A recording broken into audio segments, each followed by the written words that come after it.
നമസ്കാരം. രാഹുൽ മാങ്കൂട്ടത്തിനെതിരായ ബലാത്സംഗ കേസിൽ പരാതിക്കാരിയെ അവഹേളിച്ചെന്ന കേസിൽ കഴിഞ്ഞ ദിവസം രഞ്ജിത പുളിക്കലിന് ഉപാധികളോടെ ജാമ്യം അനുവദിച്ചിരുന്നു. അതിജീവിതയുടെ പരാതി അനുസരിച്ച് സന്ദീപ് വാര്യർ അടക്കം 6 പേർക്കെതിരെയാണ് സൈബർ പോലീസ് കേസെടുത്തത്. ആദ്യ ബലാത്സംഗ കേസിൽ രാഹുൽ മാങ്കൂട്ടത്തിന്റെ അറസ്റ്റിനുള്ള വിലക്കും നീട്ടിയിരിക്കുകയാണ്. ഇപ്പോഴിതാ 2 കേസുകളിലും പ്രതിസ്ഥാനത്ത് ചേർക്കപ്പെട്ട രാഹുൽ മാങ്കൂട്ടത്തിലെ പിന്തുണച്ചുകൊണ്ട് രഞ്ജിത പുളിക്കൻ രംഗത്ത് വന്നിരിക്കുകയാണ്. ചേർത്ത് പിടിക്കേണ്ടവർ തന്നെ തള്ളിക്കളഞ്ഞത് വലിയൊരു തെറ്റായിരുന്നുവെന്ന് കാലം തെളിയിക്കുന്ന ഒരു ദിവസം വരുമെന്നാണ് പറഞ്ഞിരിക്കുന്നത്. ഫേസ്ബുക്കിലൂടെയായിരുന്നു രഞ്ജിതയുടെ പ്രതികരണം. ആ കുറിപ്പിങ്ങനെ: ഇന്നലെ കോടതിയുടെ പടവുകളിൽ വക്കീലുമായി സംസാരിച്ചിറങ്ങുമ്പോൾ എന്റെ വക്കീലുമായല്ല കേട്ടോ, ഉള്ളിൽ ഉറപ്പിച്ച ഒരു കാര്യമുണ്ട്. ഒരാൾക്ക് ഏറ്റവും കൂടുതൽ പിന്തുണ വേണ്ട സമയത്ത് ചേർത്ത് പിടിക്കേണ്ടവർ തന്നെ അവനെ തള്ളിക്കളഞ്ഞത് വലിയൊരു തെറ്റായിരുന്നുവെന്ന് കാലം തെളിയിക്കുന്ന ഒരു ദിവസം വരും. ഏറ്റവും വലിയ വേദന എന്തെന്നാൽ തന്നെ പിന്നിൽ നിന്ന് കുത്തിയവരോട് പോലും അവൻ ഒരു പരിഭവവും കാണിച്ചിട്ടില്ല എന്നതാണ്. താൻ വിശ്വസിച്ച പ്രസ്ഥാനത്തിനോ അതിന്റെ നേതാക്കൾക്കോ എതിരെ അവൻ ഒരക്ഷരം പോലും മിണ്ടിയിട്ടില്ല. ആർക്കും നേരെ വിരൽ ചൂണ്ടിയിട്ടില്ല. അതവന്റെ തളർച്ചയല്ല, മറിച്ച് ആ പ്രസ്ഥാനത്തെ അവൻ അത്രമേൽ ആത്മാർത്ഥമായി സ്നേഹിക്കുന്നത് കൊണ്ടാണ്. ഇവിടെ എനിക്കൊരു നേതാവിനെയും കുറ്റപ്പെടുത്താനില്ല. കാരണം വ്യക്തികളല്ല, പ്രസ്ഥാനമാണ് വലുതെന്ന് അവൻ വിശ്വസിക്കുന്നു. തന്നെ മുറിവേൽപ്പിച്ചവർക്ക് നേരെ പോലും മൗനം പാലിച്ചുകൊണ്ട് അവൻ കാണിക്കുന്ന ഈ കൂറ് കാലം അടയാളപ്പെടുത്തും. ശരിയും തെറ്റും കാലത്തിന്റെ കോടതി വിധി പറയട്ടെ എന്നാണ് രഞ്ജിത പുളിക്കൻ കുറിപ്പ് പങ്കുവച്ചത്. അനുകൂലിച്ചുകൊണ്ട് ഒത്തിരി പേർ രംഗത്ത് വന്നിട്ടുണ്ട്. കോൺഗ്രസ് പ്രസ്ഥാനത്തെ സ്നേഹിക്കുന്ന ഒരാളെന്ന നിലയിൽ രാഹുലിന്റെ ഈ വിഷയം ആലോചിക്കുമ്പോൾ ഒരുപാട് വിഷമം മാത്രം. നേതാക്കൾ കൂടെ ഉണ്ടെങ്കിലും ഇല്ലെങ്കിലും കോൺഗ്രസിനെ സ്നേഹിക്കുന്ന അണികൾ രാഹുലിനൊപ്പം ഒരുപാട് പ്രാർത്ഥിക്കുന്നു ബീനമ്മയ്ക്ക് വേണ്ടി. നീ ഞങ്ങളുടെയല്ല, അടൂരിന്റെ മുത്താണ് മോനെ, കേരളത്തിന്റെ. ഈ പരീക്ഷണ കാലം കഴിയും. ബീന ചേച്ചി അഭ്യുതകാംക്ഷികളുടെ പ്രാർത്ഥനയും അനുഗ്രഹവും എപ്പോഴും ഉണ്ടാകും. രാഹുൽ എന്നും പ്രിയപ്പെട്ടവൻ. അവഹേളിക്കാം, ആക്ഷേപിക്കാം, പാർട്ടിയിൽ നിന്നും പുറത്താക്കാം. പക്ഷേ ജനഹൃദയങ്ങളിൽ അവനെന്നും വിജയശ്രീ ലാളിതനാണ് രാഹുൽ മാങ്കൂട്ടത്തിൽ. ഒരൊറ്റപ്പെടലുമില്ല. കോൺഗ്രസ് പ്രവർത്തകർക്കിടയിൽ ആവേശമാണ് രാഹുൽ. എത്തിനോവിച്ച് പുറത്താക്കാൻ ശ്രമിക്കുന്നവർ അകത്തും പുറത്തുമുണ്ട് എന്നുള്ളത് ശരിയാണ്. അവിടെ ക്ഷമ കാണിക്കുക എന്നുള്ളത് ഉത്തരവാദിത്തപ്പെട്ട ഒരു പ്രസ്ഥാന സ്നേഹിയുടെ നിശ്ചയദാർഢ്യമാണ്. അതാണ് ആത്മാർത്ഥത. അങ്ങനെയുള്ള ഒരാളെ ഒരു തെമ്മാടികൾക്കും വലിച്ചു കീറാൻ തെരുവിലിട്ട് കൊടുക്കില്ല, തീർച്ച. തെറ്റ് ചെയ്യാത്തവർ ആരുണ്ട് എന്ന് ചോദിച്ചാൽ യേശുദേവന്റെ പഴയ ചോദ്യങ്ങൾ ഇവിടെ ആവർത്തിക്കപ്പെടും. പാപം ചെയ്യാത്തവർ കല്ലെറിയട്ടെ. ഉന്മൂലന സിദ്ധാന്തത്തിൽ വിശ്വസിക്കുന്നില്ല. വ്യക്തികൾക്ക് സംഭവിക്കുന്ന വ്യക്തിപരമായ വീഴ്ചകൾ അവരുടെ പ്രസ്ഥാനങ്ങളെയും ബാധിക്കരുത്. തിരുത്തി വരാൻ തയ്യാറാകുന്നവരെ ഉന്മൂലനം ചെയ്യുന്ന പ്രവണതയുമരുത്. ആരില്ലെങ്കിലും രാഹുലിനെ സ്നേഹിക്കുന്ന ഒരുപാട് അണികളുണ്ട് രാഹുലിന് പിന്നിൽ. രാഹുൽ നിശക്തനായി തിരിച്ചു വരുന്ന കാലം വിദൂരമല്ല. ഇതൊക്കെയാണ് വിവിധ കോണുകളിൽ നിന്ന് ഉയർന്ന പ്രതികരണങ്ങൾ. ബലാത്സംഗ കേസിൽ രാഹുൽ മാങ്കൂട്ടത്തിന്റെ അറസ്റ്റിനുള്ള വിലക്ക് നീട്ടിയിരിക്കുകയാണ്. ജനുവരി 7 വരെയാണ് വിലക്ക് തുടരുക. രാഹുലിനെതിരെയുള്ള ആദ്യ ബലാത്സംഗ കേസിലെ അറസ്റ്റിനുള്ള വിലക്കാണ് ഹൈക്കോടതി നീട്ടിയിട്ടുള്ളത്. സാധാരണ ജസ്റ്റിസ് കെ ബാബുവിന്റെ ബെഞ്ചാണ് പരിഗണിക്കാറുള്ളത്. എന്നാൽ അദ്ദേഹം കഴിഞ്ഞ ദിവസം അവധിയായതിനാൽ മറ്റൊരു ബെഞ്ചായിരുന്നു ഈ ജാമ്യാപേക്ഷ പരിഗണിച്ചത്. മുൻകൂർ ജാമ്യാപേക്ഷ പിന്നീട് പരിഗണിക്കാമെന്ന് പറഞ്ഞ ബെഞ്ചിനോട് രാഹുൽ മാങ്കൂട്ടത്തിന്റെ അഭിഭാഷകൻ അറസ്റ്റ് വിലക്ക് ഈ കേസ് പരിഗണിക്കുന്ന ദിവസം വരെയാണുള്ളതെന്ന് അറിയിക്കുകയായിരുന്നു. അത് നീട്ടണമെന്നും ആവശ്യപ്പെട്ടു. തുടർന്നാണ് കേസിന് പരിഗണിക്കുന്ന ജനുവരി 7 വരെ അറസ്റ്റിനുള്ള വിലക്ക് കോടതി നീട്ടിയത്.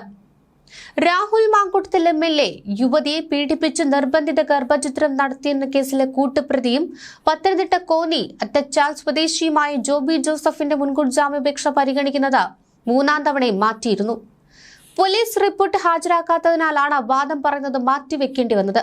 അപേക്ഷ ജനുവരി 1 പരിഗണിക്കും. തിരുവനന്തപുരം ജില്ലാ പ്രിൻസിപ്പൽ സെഷൻസ് കോടതിയാണ് ഹർജി പരിഗണിച്ചത്.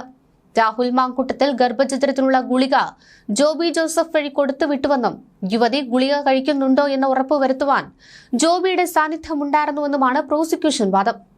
എന്നാൽ യുവതി ആവശ്യപ്പെട്ട ഗുളിക മെഡിക്കൽ റെപ്രസെന്റേറ്റീവിൽ നിന്ന് വാങ്ങി നൽകുകയായിരുന്നുവെന്നും ഗുളിക എന്തിനുള്ളതാണെന്ന് തനിക്ക് അറിവില്ലെന്നുമാണ് ജോബിയുടെ വാദം.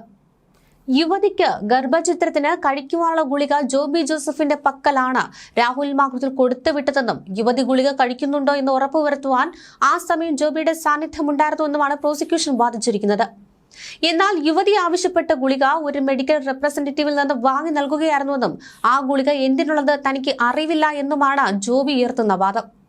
യുവതി തനിക്ക് അയച്ചു തന്ന ലൊക്കേഷനിൽ ഗുളിക എത്തിക്കുക മാത്രമാണ് താൻ ചെയ്തതെന്നും ജോബി പറയുന്നുണ്ട്. ഇതിന്റെ സ്ക്രീൻഷോട്ടുകളും ജോബി കോടതിയിൽ ഹാജരാക്കി. ലൈംഗിക പീഡന പരാതികളെ തുടർന്ന് കോൺഗ്രസ് പാർട്ടിയിൽ നിന്ന് പുറത്താക്കിയ രാഹുൽ മാങ്കൂട്ടത്തിൽ MLA കാണാൻ വിജയിച്ച കോൺഗ്രസ് സ്ഥാനാർത്ഥികൾ അടക്കം ഓടിയെത്തുന്ന കാഴ്ചയായിരുന്നു കണ്ടത്. പാലക്കാട് കുന്നത്തൂർമേട് നോർത്തിലെ UDF സ്ഥാനാർത്ഥി M പ്രശോഭ് അടക്കം ഫലപ്രഖ്യാപനം അറിഞ്ഞ ഉടൻ രാഹുൽ മാങ്കൂട്ടത്തിലെ കാണുവാനായി MLA ഓഫീസിലേക്ക് കുതിച്ചെത്തുകയായിരുന്നു.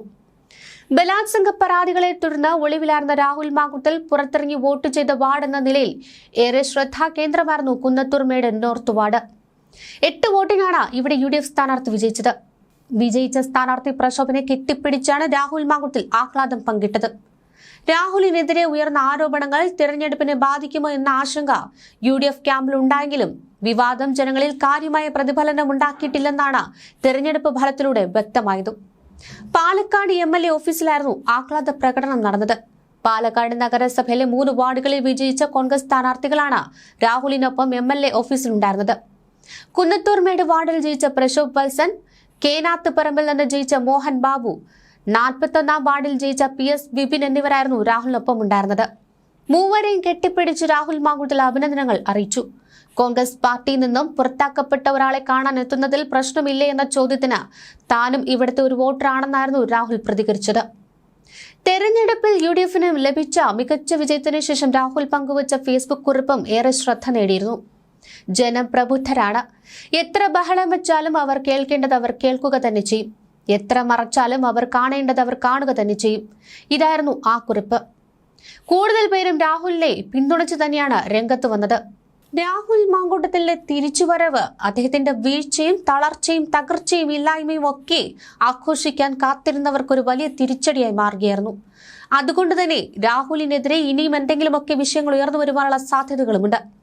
11-ാം തീയതി കേരള പോലീസ് സംഘം പാലക്കാട് രാഹുലിന് സംരക്ഷണം ഒരുക്കുന്ന വിചിത്ര കാഴ്ചയ്ക്കാണ് നമ്മൾ സാക്ഷ്യം വഹിച്ചത്. അയാളെ പിടികൂടുവാൻ കാടിളകി ബംഗളൂരു നഗരം മുഴുവൻ അരിച്ചുപിറക്കി അവിടെയുള്ള ചായപ്പീടിക തൊട്ട് പഞ്ചനക്ഷത്ര വില്ലകൾ വരെ പരിശോധിക്കുന്ന കേരള പോലീസ് സംഘം പാലക്കാട് വോട്ട് ചെയ്യുവാനെത്തിയ രാഹുലിന് വലിയ സംരക്ഷണ കവചമാണ് ഒരുക്കിയത്. പ്രതിഷേധങ്ങളുമായി DYFI BJP പ്രവർത്തകർ തൊട്ടിലും പൂവൻകോഴി ചിത്രങ്ങളുമായി അവിടെ പ്രതിഷേധിക്കുന്ന രംഗങ്ങളായിരുന്നു. മറുവശത്ത് കുതിച്ചു പാഞ്ഞ മാധ്യമ പടയുമുണ്ടായിരുന്നു. ഒളിവ് അവസാനിപ്പിച്ച് വോട്ട് ചെയ്യുവാൻ രാഹുൽ മാങ്കൂട്ടത്തിൽ പോളിംഗ് ബൂത്തിലേക്ക് എത്തുകയായിരുന്നു. പാലക്കാട് നഗരസഭയിലെ കുന്നത്തൂർമേട് വാർഡിൽ കോൺഗ്രസ് സ്ഥാനാർത്ഥി പ്രശോഭായിരുന്നു ജയിച്ചത്. രാഹുലിനെ കോൺഗ്രസ് പാർട്ടിയിൽ നിന്ന് പുറത്താക്കിയിരുന്നെങ്കിലും വോട്ട് ചെയ്യാനെത്തിയപ്പോൾ ബൊക്കെ നൽകിയാണ് പ്രവർത്തകർ സ്വീകരിച്ചത്. ഇതോടെ ബലാത്സംഗ കേസിൽ 15 ദിവസം നീണ്ട ഒളിവ് ജീവിതമായിരുന്നു വോട്ടെടുപ്പ് ദിവസത്തിൽ രാഹുൽ അവസാനിപ്പിച്ചത്. കോടതി മുൻകൂർ ജാമ്യം 2 കേസിലും അനുവദിച്ചതോടെ പൊതുവിടത്തിലെത്തി വോട്ട് ചെയ്ത് മടങ്ങുമ്പോൾ വഴിയൊരുക്കി കേരള പോലീസും ഒപ്പമുണ്ടാവുകയായിരുന്നു. തനിക്ക് പറയാനുള്ളത് കോടതിയിൽ പറഞ്ഞുവെന്നാണ് പ്രതികരണം ആരാഞ്ഞപ്പോൾ മാധ്യമങ്ങളോട് രാഹുൽ പറഞ്ഞത്.